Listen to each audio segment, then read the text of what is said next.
Thank you. Catch. So really just looking at the beginning of the resonance framework and specifically looking at the underlying rules of capitalism and the assumptions of capitalism and philanthropy.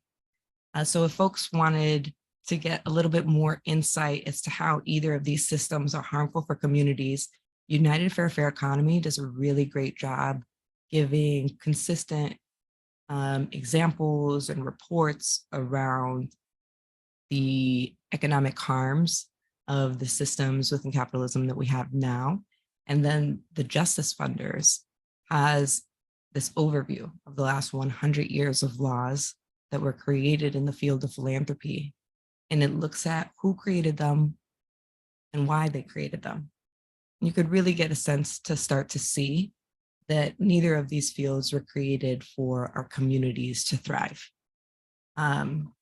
So I think it's important to get a sense of this, because as we understand how capitalism and philanthropy uphold harm to our communities, it gives us space to imagine new and different ways of being.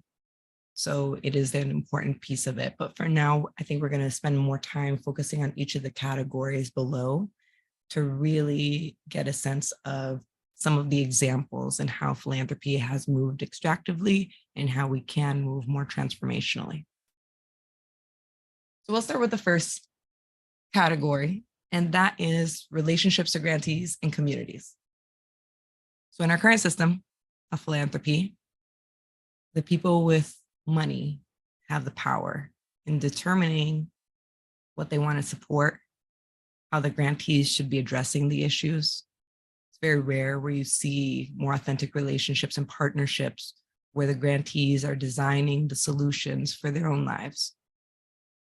So just wanting to kind of take a pause and see, does anybody have examples of how they've seen foundations, any foundations, you don't have to name them at all, act in extractive ways within relationships to grantees and communities, and what impact has that had?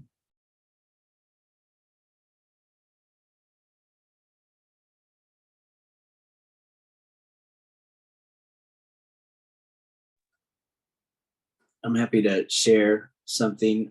So I grew up in Detroit in the 80s, and Detroit is a fiery town in terms of the fact that there are foundations that over the decades have gone into the communities. And I say that because they're not in the community. So they go into the community and then identify what the issue is, decide what the solution is, who they need to talk to, and then they leave. And after decades of this and seeing a clear pattern of conditions not getting better for the people there, activists have created, kind of a firewall, to use a word we just heard, in terms of there are those who are working with foundations and there are those who are not. And there's a lot of distrust for the community organizations that are working with foundations. So I think that's an example of the extractive pulling information out. And I'll just add one little tactical example that I think is not specific to Detroit. It's just how we act a lot of times when we go into communities to get information. It blows my mind that we expect the community members who have 3 jobs to show up in between those 3 jobs to give us information. And then we scratch our heads and say, well, why aren't they showing up? We offered them snacks and childcare. We have groceries in our fridge. We have a 401k for the exact same activity. That is extremely extractive, to think that they should be coming to us and we are offering them peanuts. That's my mic drop event moment. That's a great example. A lot of the times in the Boston area where I'm from, I've experienced a lot of pushback from community groups saying, why don't you come to where our organizations are if you want to meet with us? Because we're really busy. And the whole transportation and all of that, it's a lot. Definitely. I think one of the things that I've seen and I've heard too from grantees I've worked with is constantly meeting with organizations and asking for meetings and convenings and panels and uh, listening circles to understand the community's perspective without any promise of not only compensating them for their time, but any promise that there's a grant coming at the end of this. Essentially wasting people's time. I mean, extracting, literally pulling information from the communities without ever any suggestion they're going to be compensated at the end of it. There was a group of grantees I worked with in Arizona that basically told a local funder, we're not going to meet with you anymore unless we know there's a grant coming at the end of this. We're done. Which is hard because pushing back against funders is tough, but at some point it comes down to self-protection. Another great example.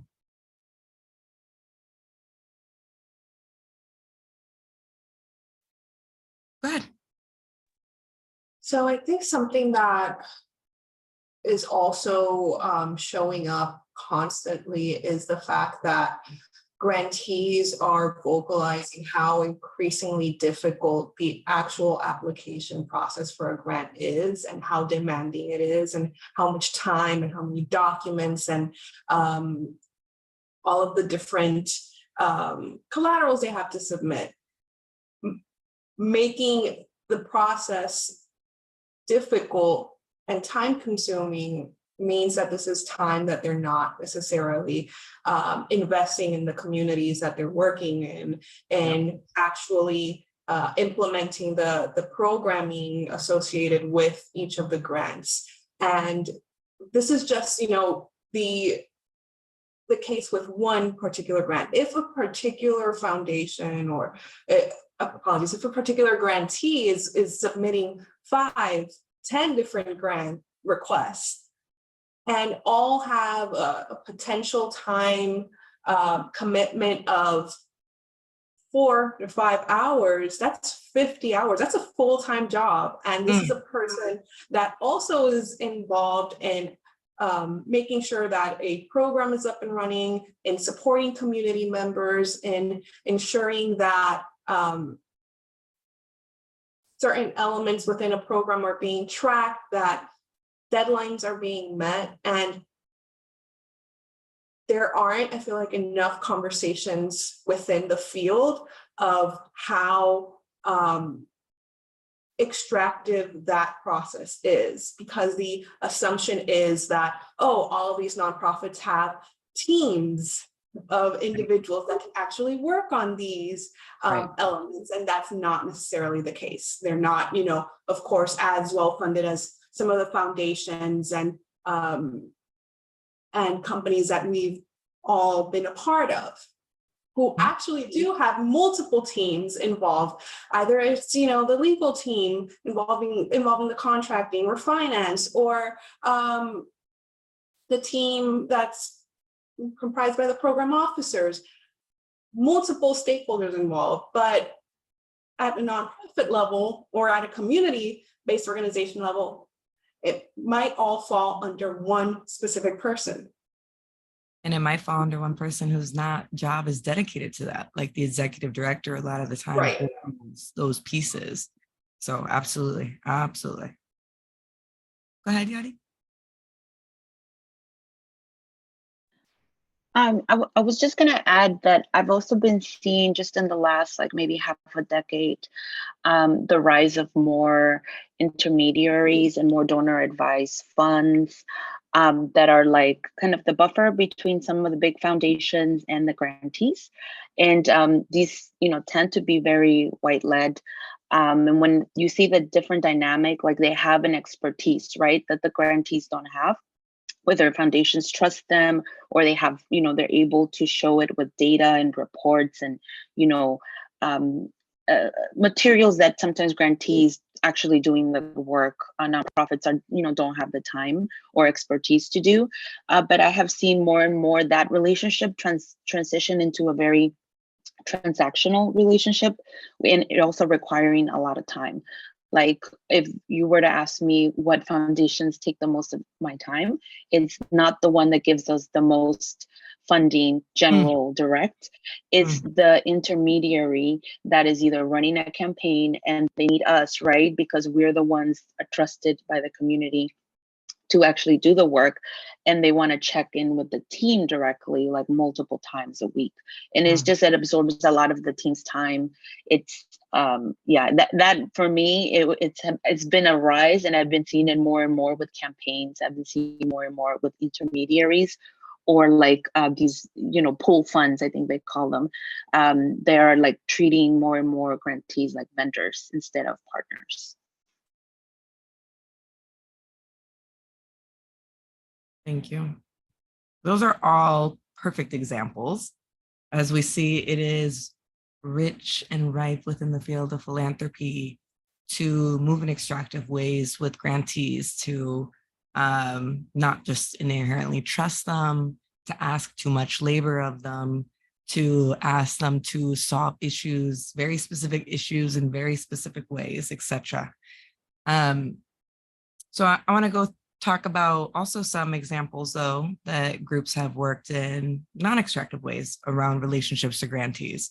So I know, for example, Resist, we've worked to shift this particular power dynamic a couple of ways. One, we mostly hire former organizers, former grantees, people who organized in the field, people who organized outside of the field. And then the folks who organize have given our power of grant making over to a panel of previous grantees.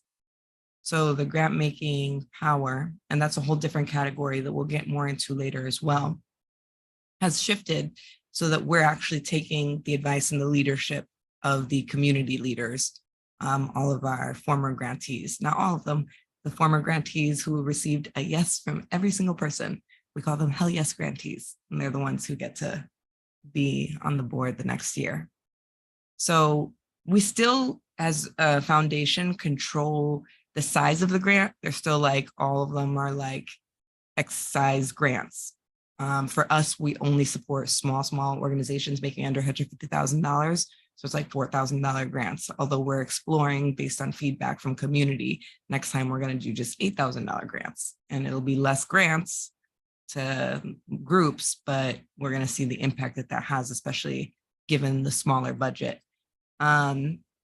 So we still, as a staff, are the ones controlling kind of that piece and how much money generally gets put out because of how much we fundraise.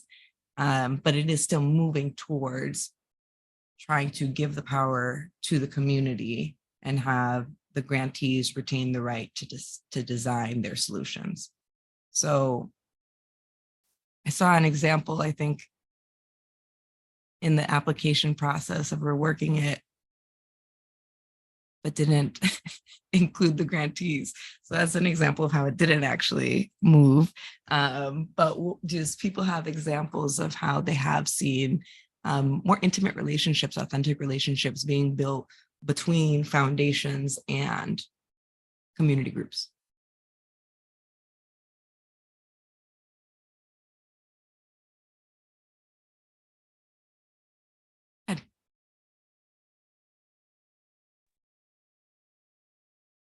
A couple of smaller examples that I can share. One with a corporate funder that decided to do away with the application process altogether, which was really interesting. They went from doing programmatic funding for like 20 years, and they shifted to providing only general operating unrestricted support. So it was interesting to be a part of the conversations with partners to then, like, I think it was everything from, are you sure? Like, there's no reporting, like what's the catch, right? And it was really interesting to kind of get the feedback, but then also then get invitations from the partners to then be a part of the planning process for how they would use the funds, even though that wasn't something that was imposed. It actually, in a way, opened the door for more productive and sustainable relationships. So that was a huge learning. And one more example related to a giving circle. And I think Jazzy's point is well taken, that it can be so problematic. But I have seen a giving circle here in New Jersey that's focused specifically on a certain county that has high levels of low and moderate income individuals and really diverse. They found that their existing giving grant process was problematic because it required so much and only larger organizations had capacity to apply. So they created a separate pot of funding that they are calling equity grants that are specifically for organizations under 150,000, BIPOC-led, BIPOC serving. And the intent there is to not require so much in terms of financial documentation and all these different things, and make it more accessible. And then those grantees then get TA to then be able to be ready to apply for the larger grants in the following year. So in a way, it's also building capacity within the local nonprofit community. Kind of the jury's still out on exactly how effective it all is in practice. And but yeah, it's trending in the right direction, I think. I love those examples. Great.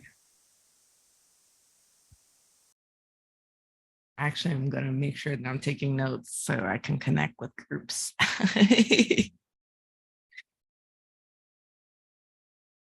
Does anybody else have an example of more authentic, less transactional relationships being built, please? So something that my team started to do was we also got rid of the application process, and what we do is we evaluate requests on a proposal basis. So the organization itself tells us what the initiative they need support with is. It's not, us telling the organization, okay, we have these specific programs, apply to, whichever program you think would have the most alignment with the organization or with the work that you're doing. The organizations come to us, we have a really great conversation. We learn about what the organization is doing, and they submit a proposal, which can, really be range from something to 2 to 5 pages, and tell us what it is that they need support from our team. And we do a lot of the heavy lifting on our end because we're the ones that have the capacity to do so. We are the ones that have multiple teams in place that can that can actually look into, how the organization is delivering their programmatic and doing the research behind how the organization operates. And we primarily focus on initiatives that are supporting diverse communities. That's our sole focus. And in doing so, we've noticed that we've been able to almost triple the amount of initiatives that we've supported by just completely doing away with a formal application process that tried to fit it all under specific pillars rather than just focus on actually supporting the organization, listening to the organization, having the organization tell us what it is that they would want our financial support with, and providing that support.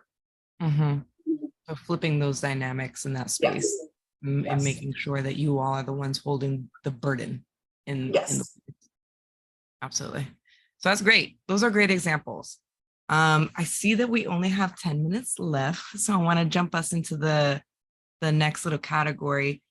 I do want to say that with talking about relationships to grantees and communities, a lot of what we did discuss was also operations.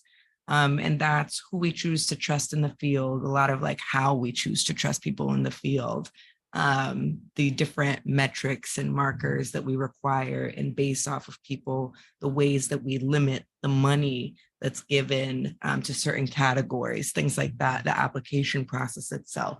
So it was really great to hear you all talking about how they intersect with each other, how the relationships are affected by operations that are way too excessive, how we can have more authentic relationships when we just have conversations instead of metrics and requirements of people.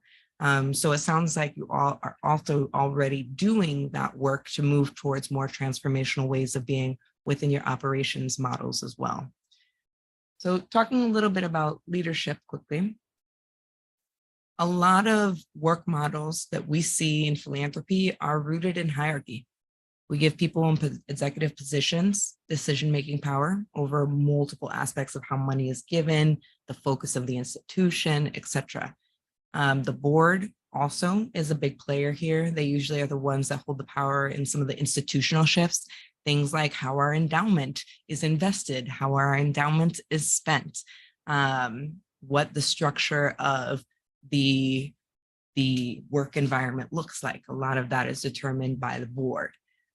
So we see a lot of extractive ways in which the hierarchy kind of disconnects some of the people who are the program directors, who may have come from organizing, who are the ones who are talking the most from the community, to have less decision-making power. And so at Resist, one of the things that we do to shift this is we have a worker self-directed nonprofit model. And what that means is that everybody is a co-director and everybody has the same institutional power within our foundation. And so we all hold different focuses, some on communication, some on how we move and relate to grantees in our grant panel. I do philanthropy, radical philanthropy work, but we all share power and determine what projects we're moving with. We review our budgets together, our fundraising together, find ways to make the work more accessible. And we have more time and space to think of ideas for how to connect us deeper with community, because our grant panel is the one deciding who's receiving the grants. And with this worker self-directed nonprofit model, the board has, through a resolution, given all of their powers, delegated all their powers to the staff. And the staff has then, through a resolution, delegated our grant-making powers to the panel. And so the staff really is who controls the day-to-day, what things look like on a very regular basis, what a lot of our organizational structures, powers, adaptations are. And obviously the fiduciary duties still required by the state are held with the board, but they mostly play an advisory role and really support us in that way. And then the staff does a lot of work to train and pay our grant panelists around looking and reviewing at grant panels. So just kind of wanting to see if other folks have an example of two of either end, ways that leadership is extractive in the field of philanthropy, or ways that we've seen more transformational ways of having leadership, and who is in power, if it's community organizers, or if it's wealthy people, you know.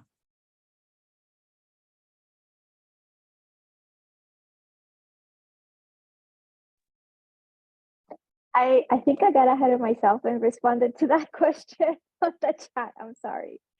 But one example that I have is the Headwaters Foundation for Justice, which the way that they see themselves as an institution are as facilitators of a grant-making process. And by that, I mean that ultimately the final decision around grant-making is given to community review panelists.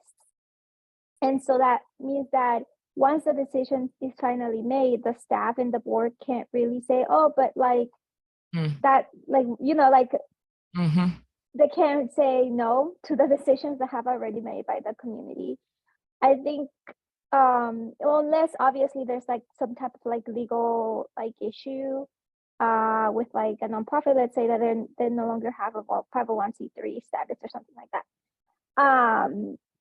And in terms of, however, like that is true. And also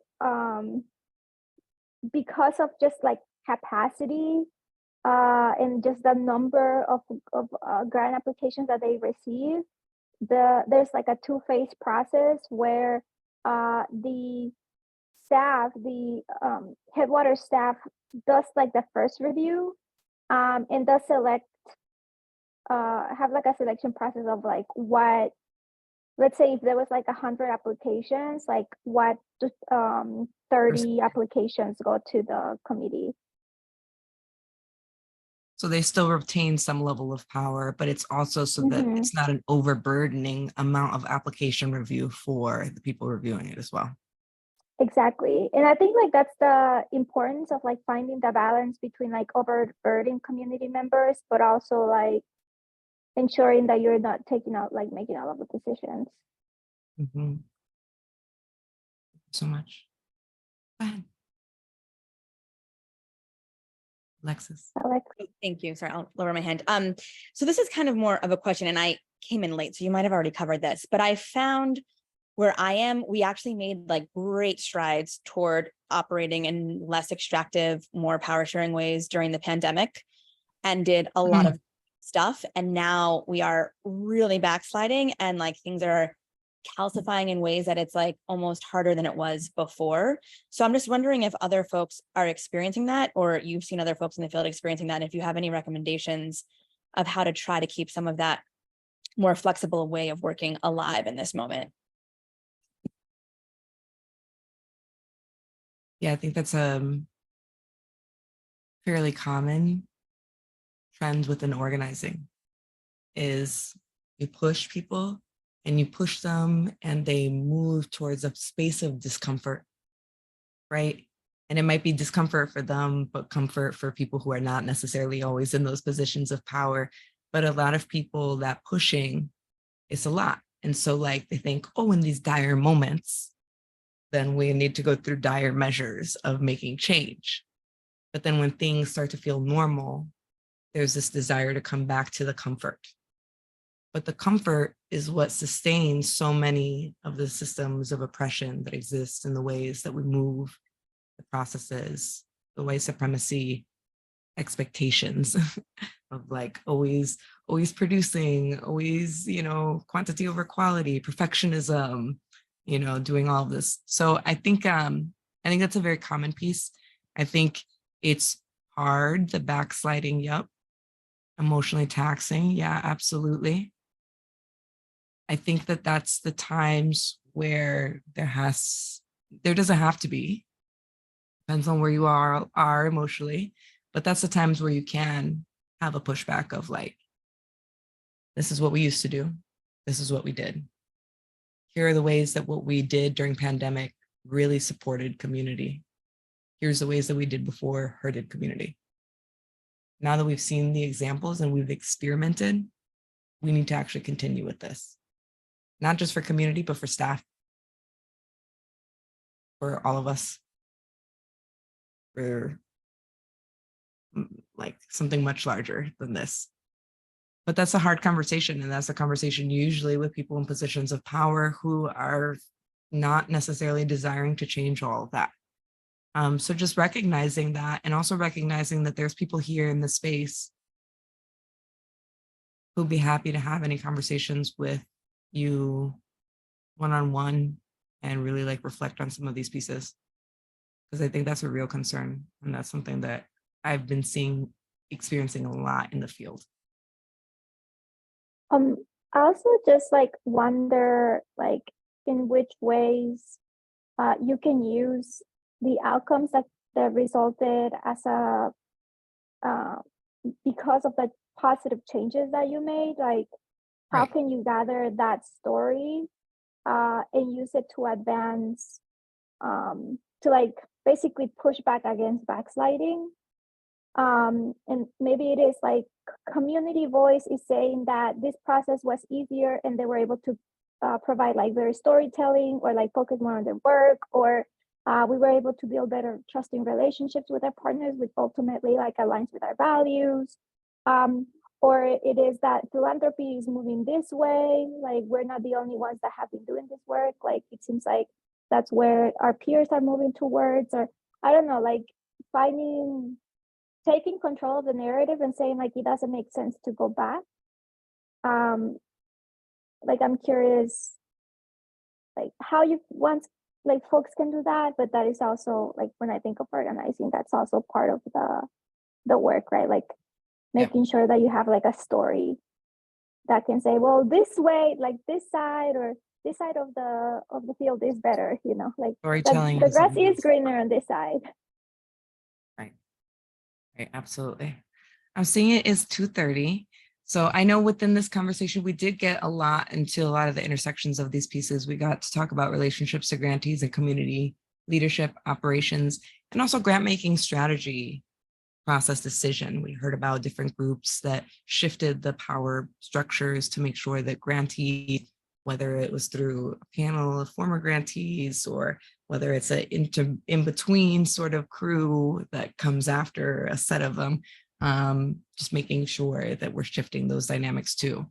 One that we did not get into is the endowment. That is one that personally, as an organizer, I feel most strongly about.